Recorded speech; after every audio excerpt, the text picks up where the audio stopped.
Hi guys, and welcome back to my channel Living in Canada. I hope that all of you are having a great day so far and that you are safe no matter where you are right now in the world. In today's video, I want to talk about a very important topic, which is about where you can get these coins to do your laundry.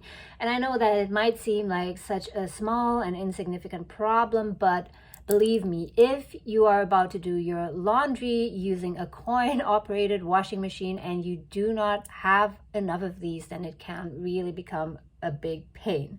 So in today's video, I want to tell you 3 ways how you can get a hold of these coins, and I will start with the most inefficient one and end with the most efficient and best method I have found so far.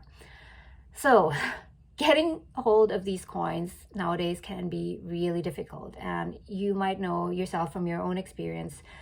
The reason is because all of the time we pay things using our credit card, debit card, Google or Apple Pay, or pay for stuff online. So it's really difficult to get a hold of these. But as I'm currently living in a rather old building in Toronto, which has a laundry room which uses coin-operated machines, I really need these coins. And in case you're not living in Canada yet and you want to have a rough idea of how much it costs to do a load of laundry, if for 1 load of laundry you need $2.50 in coins, whereas to do the drying for 1 load in the dryer you need $2 in form of these coins. And you would usually use a combination of toonies or $2 coins, loonies, $1 coins, and quarters. So let's just start. How do you get these coins? The first way, the most inefficient way, is simply to pay using cash. So when you go to a restaurant or you go to a store, you go to Walmart or No Frills, you simply pay with cash. You pay using a $50 bill or a $10 bill, and you'll get some coins in return. And that is what I used to do in the beginning. I just tried to purposely pay using cash, and then I would gradually collect coins in this jar. So each time when I wanted to do laundry, I just simply took out what I needed from the jar.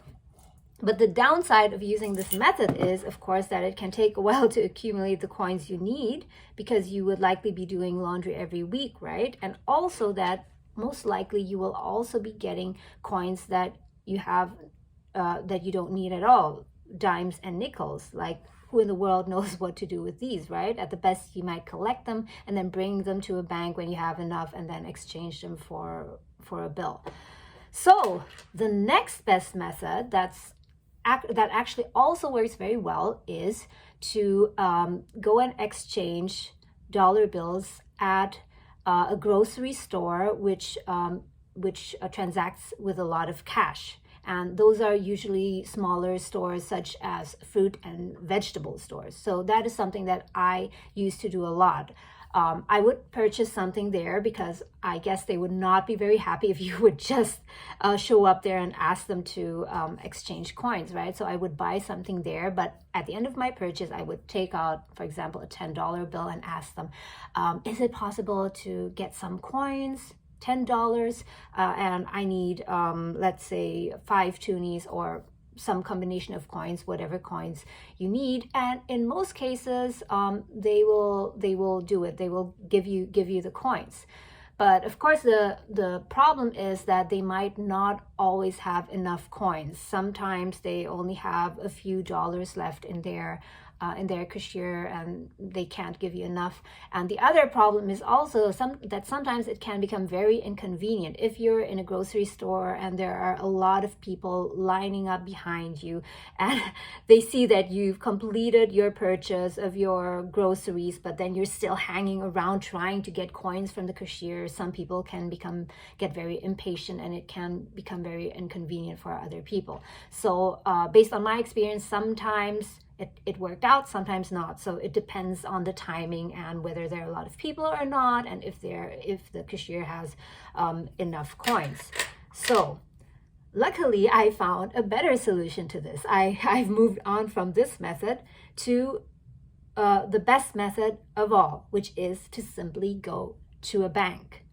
So banks actually exchange coins, but not all banks provide this service. And so far, I only had experience going to Scotia Bank. That is where I currently bank at the moment.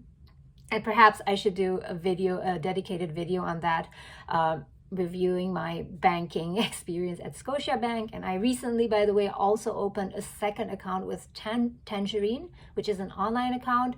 But anyway, back to the topic. So Scotia Bank does a very good job at delivering the service. So I did it multiple times. I just went to any of their branches and I said that I needed some coins, and because I'm a customer there, it was very simple. I simply needed to insert my card, my debit card, and then they would ask me how many coins, what the total amount was that I wanted, and they would deduct that amount from my account, and then they would provide me the coins, usually packed like this. Nice. Really neat, right? So this, for example, so last time I asked for loonies, $1 coins and quarters. So here, for example, I had $25 in loonies, so I had 25 loonies here. I already used some of them. And here, for example, I have quarters. So I'm not sure how many quarters are in here. Yeah, I guess there are at least $5 or so here. So since I found this method and it worked really well, I never had a problem with coins anymore. Previously, I ran into some instances where I thought I had enough coins, and then I did my laundry, I went through the washing cycle, and after that I realized, oh shoot, I don't have enough coins to actually dry my stuff. So that was a bit of a problem.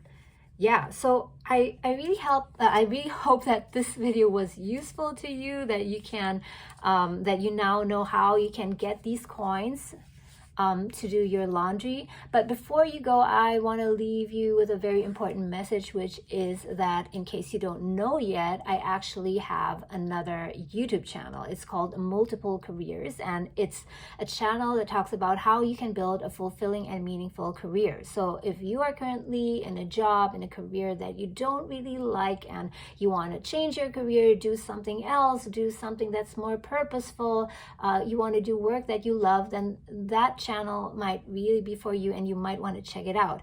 And I will put the link to my channel in the descriptions below, and you can also access it somewhere here. So thank you so much for watching, guys. I hope you enjoyed this. Have an awesome day. Take care, and I'll see you again next time.